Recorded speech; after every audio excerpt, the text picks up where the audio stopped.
అదే RTV app వార్తల్ని క్షణాల్లో చదివే అవకాశం ఉంటుంది. ఒక న్యూస్ పేపర్, ఒక టెలివిజన్ ఛానల్ మీ చేతుల్లో ఎప్పుడూ ఉంటాయి. పోలీస్ అంటే ఓ ధైర్యం, సామాన్యులకు రక్షణ కల్పిస్తారన్న భరోసా. కానీ అలాంటి పోలీసులే ధైర్యం కోల్పోతున్నారు.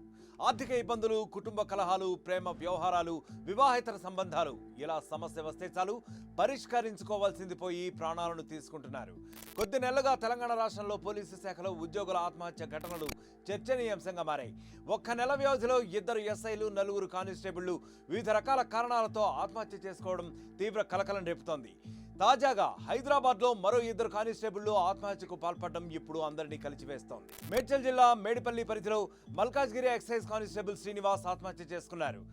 ఎన్ఐఎన్ కాలనీలో నివాసం ఉంటున్న తన ఇంట్లోనే ఉరేసుకుని బలవన్ మరణానికి పాల్పడ్డాడు. భార్య ఇంట్లో లేని సమయంలో ఈ ఘటన జరిగింది. శ్రీనివాస్ మృతితో అతని భార్య, కూతురు కన్నీరు మున్నీరవుతున్నారు. సమాచారం అందుకున్న మేడిపల్లి పోలీసులు ఘటనా స్థలానికి చేరుకున్నారు. మృతదేహాన్ని పరిశీలించి కేసు నమోదు చేశారు. అసలేం జరిగిందనే దానిపై శ్రీనివాస్ భార్యను విచారించారు పోలీసులు. దంపతుల మధ్య ఎలాంటి గొడవలు లేవని తెలుసుకున్నారు. అయితే ఆర్థిక ఇబ్బందులే శ్రీనివాస్ ఆత్మహత్యకు కారణంగా పోలీసులు అనుమానిస్తున్నారు. డబ్బుల విషయంలో కొంతకాలంగా శ్రీనివాస్ ఇబ్బంది పడుతున్నట్లు తెలుస్తోంది. దీంతో మనస్తాపంతో ఆత్మహత్యకు పాల్పడ్డట్లు ప్రాథమికంగా నిర్ధారించారు. పోస్ట్మార్టం రిపోర్ట్ ఆధారంగా కేసు దర్యాప్తు చేస్తామని పోలీసులు తెలిపారు. మరో ఘటనలో ఓ కానిస్టేబుల్ అనారోగ్య సమస్యలతో ఆత్మహత్య చేసుకున్నాడు. ఈ విషాదం అంబర్పేట పోలీస్ స్టేషన్ పరిధిలో చోటు చేసుకుంది. అంబర్పేటలోని మల్లికార్జున నగర్కు చెందిన భానుశంకర్ పరిగి పోలీస్ స్టేషన్లో కానిస్టేబుల్గా పనిచేస్తున్నారు. 5 ఏళ్లుగా కిడ్నీ, ఇతర అనారోగ్య సమస్యలతో ఆయన బాధపడుతున్నాడు. ఆసుపత్రుల చుట్టూ తిరిగి చికిత్స తీసుకుంటున్నా కూడా జబ్బు నయం కాలేదు. జీవితంపై విరక్తి చెందిన భానుశంకర్ ఆదివారం ఇంట్లో ఫ్యాన్కు ఉరేసుకుని మరణించాడు. ఎస్ఐ క్లూస్ టీం ఘటనా స్థలానికి చేరుకుని వివరాలను సేకరించారు.